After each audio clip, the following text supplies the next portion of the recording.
It's a delusion, it's a trap, اور ہمیں اپنی زندگی میں ہی اس ٹریپ سے باہر نکل آنا چاہیے.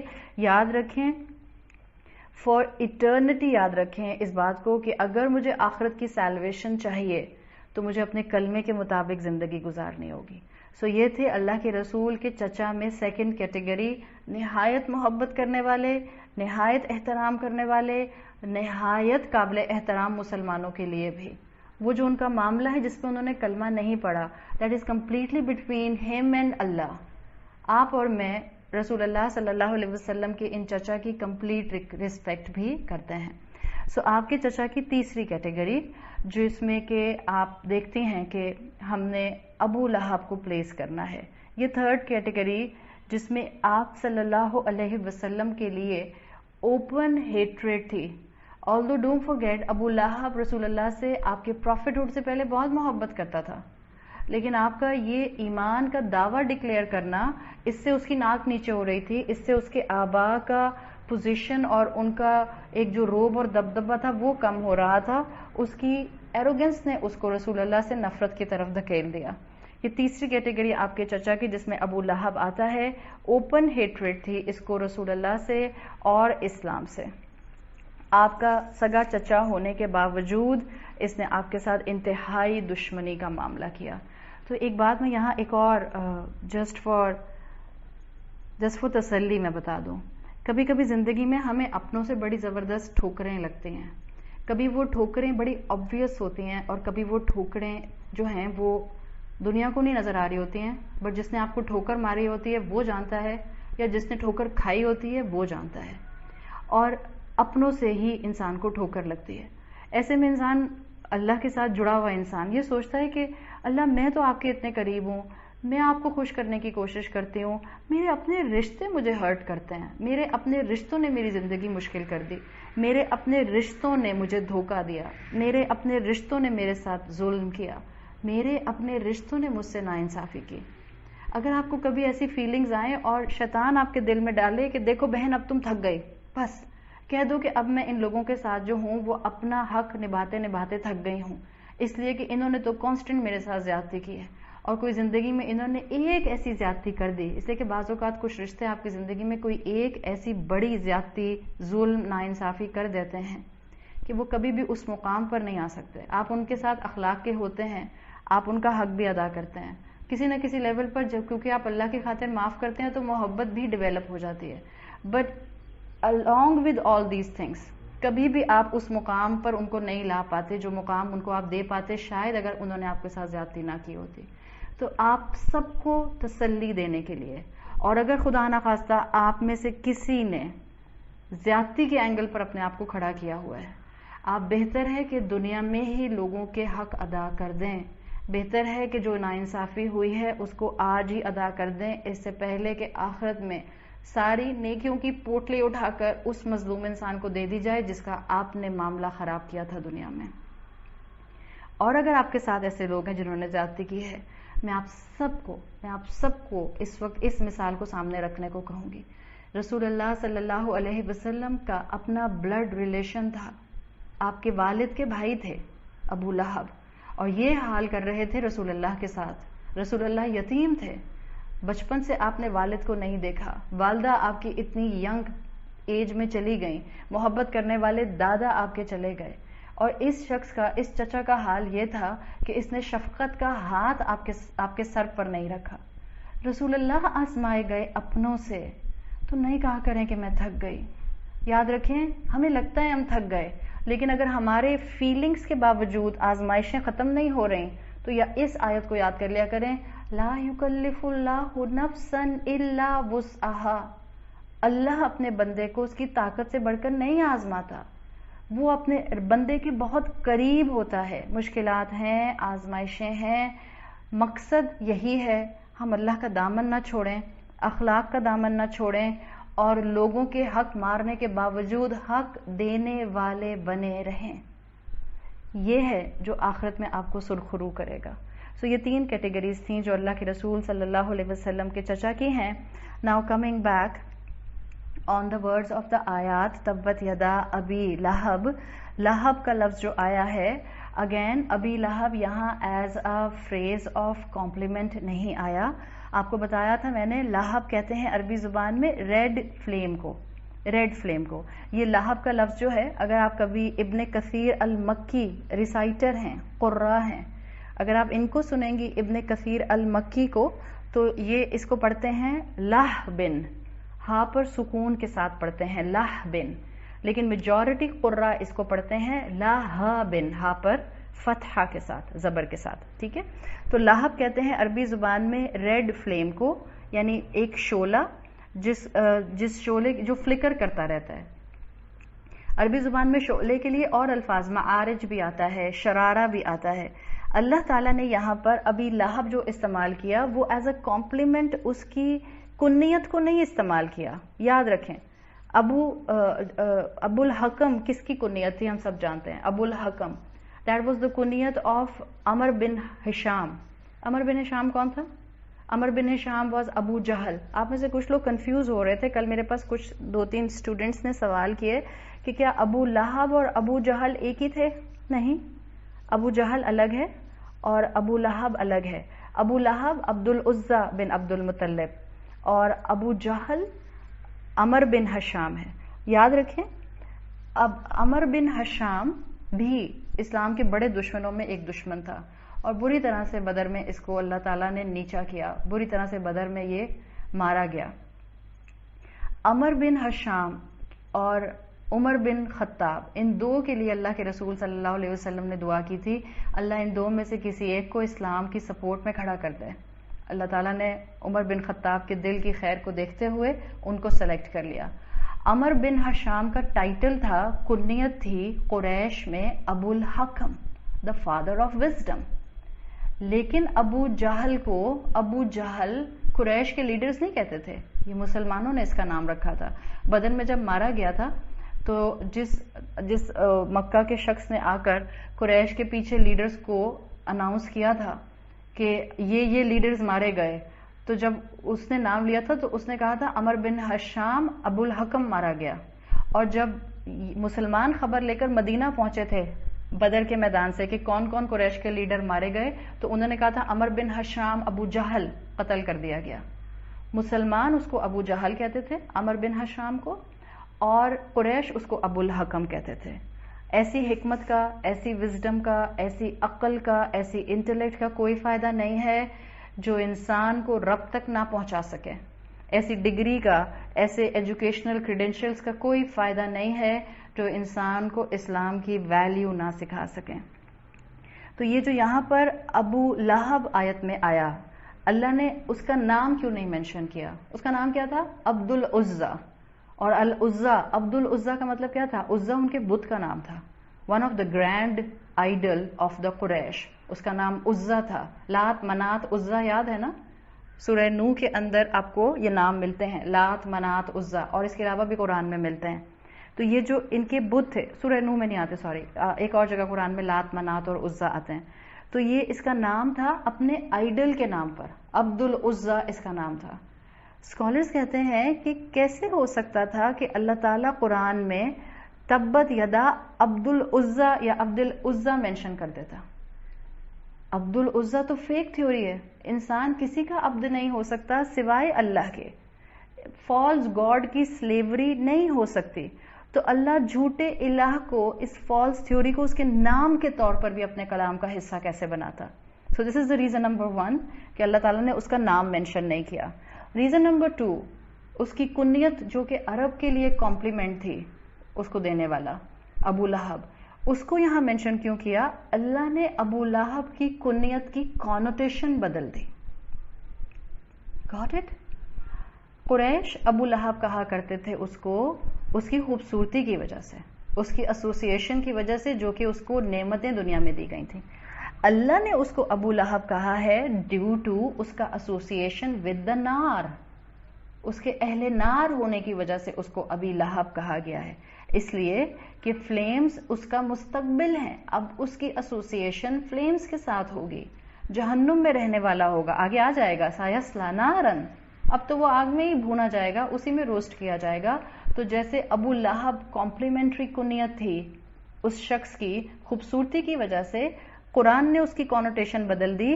گڈ لکنگ ہونے کی وجہ سے اس کو یہاں ابو لہب مینشن نہیں کیا جا رہا, بلکہ اس کو کانسٹنٹلی آگ میں پڑا رہنے کی وجہ سے یہاں پر ابو لہب مینشن کیا جا رہا ہے کہ اب وہ کانسٹنٹلی آگ میں بھونا جائے گا. بڑا شوق تھا اس کو دنیا میں اپنی تعریفیں کروانے کا, کمپلیمنٹ سننے کا. بڑا شوق تھا دنیا میں اس کو کہ اس کو ریڈ فلیم سے ایسوسیشن دی جائے, اسی نام سے اس کو پکارا جائے. تو ٹھیک ہے, آخرت میں بھی اس کی کونوٹیشن میں, اس کی سزا میں النار, یہ فلیمز موجود ہیں. This is the sarcasm of Quran actually calling him as ابی لہب. تبت یدا ابی لہب, دونوں ہاتھ ابو لہب کے ٹوٹ گئے اور وہ جو ہمیشہ آگ میں فلیمز میں پڑا رہے گا, ریڈ ہاٹ فلیمز میں پڑا رہے گا. آخری لفظ دیکھیں اس آیت کا. یہ آیت اتنی اسکالرز کہتے ہیں it was enough as a curse, it was enough as a bad dua. تبت یدا ابی لہب, ابو لہب کے دونوں ہاتھ ٹوٹ گئے. اور آپ نے اب اتنی ڈیٹیل میں سمجھ لیا کہ دونوں ہاتھوں سے مراد کہاں تک گئی ہے. اگین ایک ایمفیسس ہے. اللہ نے کہا وَتَبَّا, وَتَبَّا ایک اور فعل آ گیا, فعل ماضی آ گیا, اگین کرس آ گیا, اگین تابابا تباب آ گیا, the slow destruction آ گیا. کیوں آیا؟ اس کا ایک اصول کلاسیکل اسکالرز دیتے ہیں. وہ کہتے ہیں تبت یدا ابی لہب اول الدعا, یہ اللہ کی طرف سے قرض ہے, بد دعا ہے. وَتَبَّا وَثَانِيُ الْخَبَرِ, پہلی قرض ہے اور دوسرا انفارمیشن ہے. ابو لہب کے دونوں ہاتھ ٹوٹ گئے, وَتَبَّا, اور وہ تباہ ہو گیا. آلریڈی شورٹی تھی تبت میں, اللہ نے مزید شورٹی اپون شورٹی دے دی. اور اس انسان کا انتقال جیسے ہوا ہے, دنیا نے دیکھا جو اس وقت موجود تھی, اور آج کا ہر مسلمان جو اس صورت کو سٹڈی کرتا ہے اس کے لیے عبرت ہے. وَتَبَّا کے اندر اس کی دنیا اور آخرت ہلاک ہو گئی, تباہ ہو گئی, ڈسٹرکٹ ہو گئی. تبت یدا کے اندر وَتَبَّا نے اور واضح کر دیا کہ جنہوں نے دیکھا تھا انہوں نے ایکسپیرینس کیا, جنہوں نے دیکھا تھا انہوں نے آگے بتایا, اور قرآن رہتی دنیا تک آخری انسان کو جو اس کی تلاوت کرے گا اس کے قرض کے بارے میں بتاتا رہے گا. ابو لہب کے لیے آتا ہے اتنی نعمتیں, اتنی پاور, اتنی پولیٹیکل انفلوئنشل سٹیجز ہونے کے باوجود he was a coward person as compare to Abu Jahl. Abu Jahl بہت بریو تھا, اس لیے اگر آپ اس کے قصے پڑھیں, جب عبداللہ ابن مسعود نے اس کی گردن کاٹی ہے تو بعض نیریشنز میں اس کی گردن کاٹنے کے بارے میں آتا ہے کہ جب, اب وہ بات لمبی ہو جائے گی, ایٹ اینی ادر پلیس انشاءاللہ, ناٹ رائٹ ناؤ, ایک لمبا اچھا واقعہ ہے, at any other place. In short Abu Jahl جو ہے وہ بہت کریجیس تھا, ابو لہب بہت کاورڈ تھا. اور یاد رکھیں ابو لہب دنیا پرست تھا, ویری مٹیریلسٹک. ابو لہب کو ویلتھ سے محبت تھی, پوزیشن سے محبت تھی, پاور سے محبت تھی, اپنے جاہ و جلال سے محبت تھی, اپنے لینیت سے محبت تھی. So here is a point for reflection. جو مٹیریلسٹک انسان ہوتے ہیں ان کو مرنے سے بڑا ہی ڈر لگتا ہے. جن کے لیے دنیا ہی سب کچھ ہوتی ہے ان کو موت ہر وقت ڈراتی رہتی ہے. جنہوں نے اپنی ساری تیاری اور اپنی ساری پاور گین صرف اور صرف دنیا میں رکھی ہوتی ہے اور دنیا کے لیے ہی کی ہوتی ہے, جن کا پورا بینک بیلنس صرف دنیا ہوتی ہے, ان کو موت کے لفظ سے بھی خوف آتا ہے. Same was the case with Abu Lahab, he was a very coward person. جب بدر کا معاملہ ہوا ہے تو ابو لہب کے لیے آتا ہے کہ ہی واز سو اسکیئرڈ کہ اس نے ایک واریر سے جس نے اس سے لون لیا ہوا تھا 4000 درہم کے قریب, ایک واریر تھا جس کا نام آتا ہے العاص ابن ہشام ابن مغیرہ. اب میں آپ لوگوں کو نام بتا رہی ہوں, سو آئی ایم شیور آپ لوگ انشاءاللہ کچھ نہ کچھ کلک کریں گے. Any one of you can guess یہ کون تھا؟ العاص ابن ہشام ابن مغیرہ, یا کون ہو سکتا ہے؟ ابھی میں نے آپ کو ایک نام بتایا تھا, عمر بن ہشام. العاص ابن ہشام اصل میں ابو جہل کا بھائی تھا, اور ابو جہل کے بھائی یہ بھی بہت بہادر تھا, جیسے ابو جہل بہادر تھا, واریر تھا. اس نے ابو لہب سے کچھ پیسے ادھار لیے ہوئے تھے. تو ابو لہب اس کے پاس گیا جب کہ کال آؤٹ ہوا کہ سب لوگ جو ہیں وہ مسلمانوں کا مقابلہ کرنے کے لیے پہنچے اور نکلیں یہاں مکہ سے. ابو لہب اس کے پاس گیا, عاص ابن ہشام کے پاس, اور اس سے کہا کہ دیکھو تم نے میرے 4000 درہم دینے ہیں نا, میں ان کو چھوڑ دوں گا, تم میری جگہ پر جا کر بدر میں فائٹ کرو, میں تمہارا لون معاف کر دوں گا, جسٹ گو فائٹ آن مائی بہاف. تو بدر میں لڑنے کے لیے بھی نہیں گیا, آلدو اتنا وشیس دشمن تھا, اتنا ریچڈ دشمن تھا, لیکن ڈرپوک دشمن تھا. اس نے اپنی جگہ بدر میں لڑنے کے لیے اپنے ایک اس طرح کے سپاہی کو جس نے اس کا لون دینا تھا اس نے بھیج دیا. سیرت کی کتابوں میں آتا ہے کہ بدر میں مشرکین کی ڈیفیٹ کی خبر جب مکہ پہنچی ہے, جتنے بھی مکہ میں ایک لائن آف میجر لیڈرز تھے وہ سب کے سب بدر میں پہنچ گئے تھے مسلمانوں کو کرش کرنے کے لیے, سب کے سب بدر میں پہنچ گئے تھے. اور جب وہاں سے خبر آئی بدر کے میدان سے کہ فلاں ابن فلاں قتل کر دیا گیا, فلاں ابن فلاں قتل کر دیا, فلاں ابن فلاں قتل کر دیا گیا, تو لوگوں کے وہاں پر ہوائیاں اڑ گئی تھیں مکہ میں جو پیچھے قریش موجود تھے. کہا جاتا ہے کہ بدر میں 70 لیڈرز قریش کے جو تھے وہ مارے گئے تھے اور 70 کو قیدی بنا لیا گیا تھا. اور پیچھے مکہ میں 2 VIP بچے تھے ان اے فارم آف لیڈرشپ, ایک ابو لہب اور دوسرے ابو سفیان. ابو سفیان اس لیے بچ گئے تھے, ابو سفیان ڈرپوک نہیں تھے, ابو سفیان اس لیے بچ گئے تھے کہ وہ اس کاروان کے ساتھ گئے ہوئے تھے جس کو مینج کرنے کے لیے مسلمان مدینہ سے نکلے تھے. آپ میں سے جن لوگوں نے سیرت رسول صلی اللہ علیہ وسلم پڑھی ہے آپ کو معلوم ہوگا کہ مدینہ سے مسلمان اس غزوہ بدر کے لیے نہیں نکلے تھے, وہ تو اس کاروان کو, اس قافلے کو مینج کرنے نکلے تھے جو ابو سفیان کا جو وہاں سے گزر رہا تھا. وہ تو پھر بعد میں ایک دم سے موقع بنتا گیا, سچویشن بنتی گئی اور یہ جنگ بدر میں کنورٹ ہو گیا. تو ابو سفیان اس لیے اس مارکے کا حصہ نہیں بنے کہ وہ قافلہ لے کر مکہ پہنچ رہے تھے. ادھر پیچھے 2 ہی لوگ رہ گئے, ایک ہی رہ گیا جس نے کہ بدر میں اپنا حصہ نہیں لیا.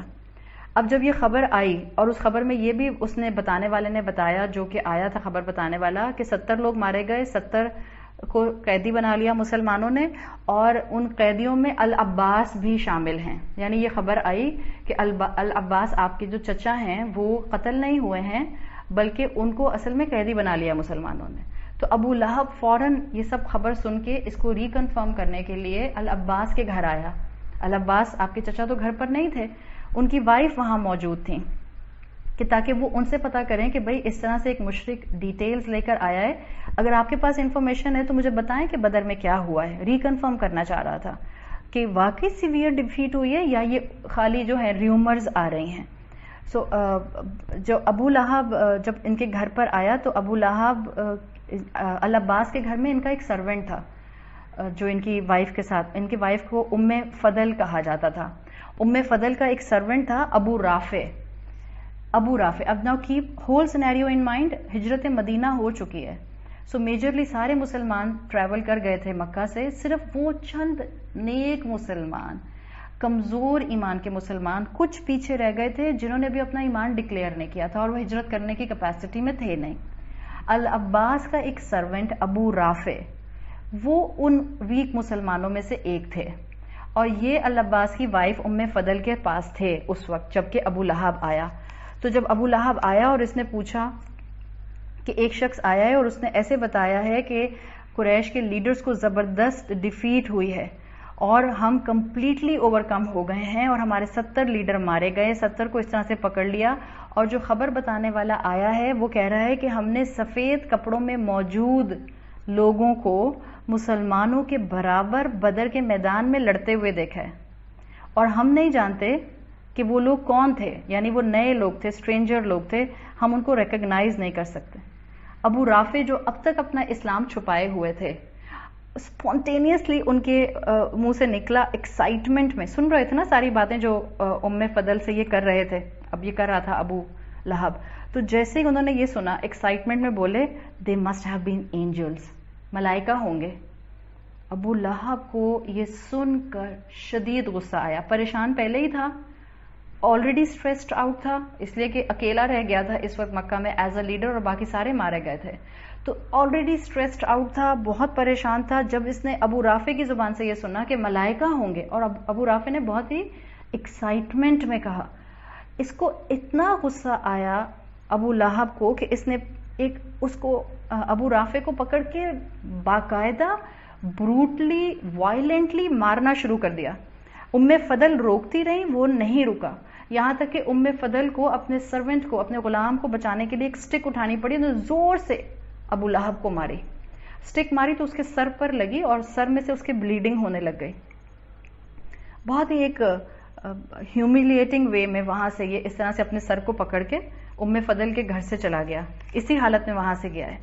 اس کے بعد کہا جاتا ہے کہ ود ان فیو ڈیز اس کی طبیعت بگڑنے لگ گئی، آلریڈی بہت اسٹریسڈ آؤٹ ہو گیا تھا، اس کی طبیعت بگڑی، اس کو کچھ دن کے بعد بخار آیا، بخار کے بعد اس کو کہا یہ جاتا ہے سیرت کی کتابوں کے مطابق کہ اس کو اسمال پاکس نکل آئے تھے، اسمال پاکس کا انفیکشن ہو گیا تھا.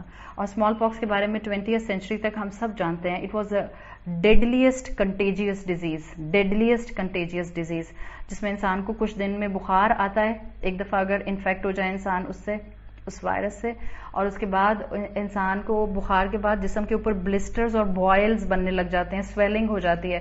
اگر اللہ تعالیٰ سب کو محفوظ رکھے. آلدو کہا جاتا ہے کہ اسمال پاکس ختم ہو چکا ہے، but again the virus is still in some people genetic code, اس لیے کہ ویکسین سب تک تو نہیں پہنچی تھی. Plus there is so much ambiguity in the world. تو ابھی بھی ایون سائنٹسٹ کچھ سالوں پہلے بھی کہہ رہے تھے کہ اگر آؤٹ برسٹ اسمال پاکس کا دوبارہ ہو گیا تو اب 1-2 بلین نہیں، اب تو لگتا ہے 6-7 بلین ہی اسمال پاکس سے جائیں گے. It's a contagious deadly disease.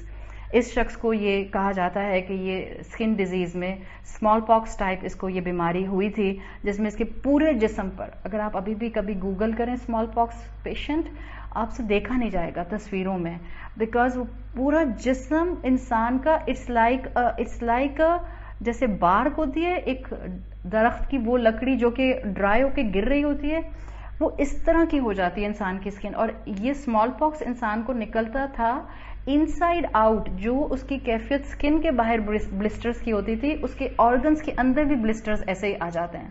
اللہ تعالیٰ ہر طرح کی بیماری کے شر سے محفوظ رکھے. اس شخص کو یہ بیماری ہو گئی اور 7 سے 8 دن میں کہا جاتا ہے کہ اس کی حالت بری طرح بگڑ گئی، اس کا پورا جسم کور ہو گیا ان بلسٹرز کے ساتھ، یہاں تک کہ اس کے اپنے گھر والے اس کی اپنی اولاد اس کو کھانا دور سے پھینک کر چلی جایا کرتی تھی، اس کو دیا نہیں کرتی تھی کھانا، اس کو دور سے کھانا پھینکتی تھی. How disrespectful it is, you can just imagine. دور سے کھانا پھینکتی تھی، وہاں یہ پڑا رہا، کسی نے اس کا علاج نہیں کیا، وہیں ایڑیاں رگڑتے رگڑتے اپنے کمرے میں اس کو موت آ گئی. اس کے خاندان اور اس کے بیٹوں میں سے کوئی اس کے پاس نہ آیا، وہ جو ہر وقت اس کی کمپنی میں اس کے آگے پیچھے اس کے سوشل سٹیٹس کی وجہ سے پھرتے رہتے تھے، کوئی فرینڈ اس کے قریب نہ آیا، because it was a deadly contagious disease. یہاں تک کہ مر بھی گیا تو اس کی باڈی روٹن ہونے لگ گئی گھر میں.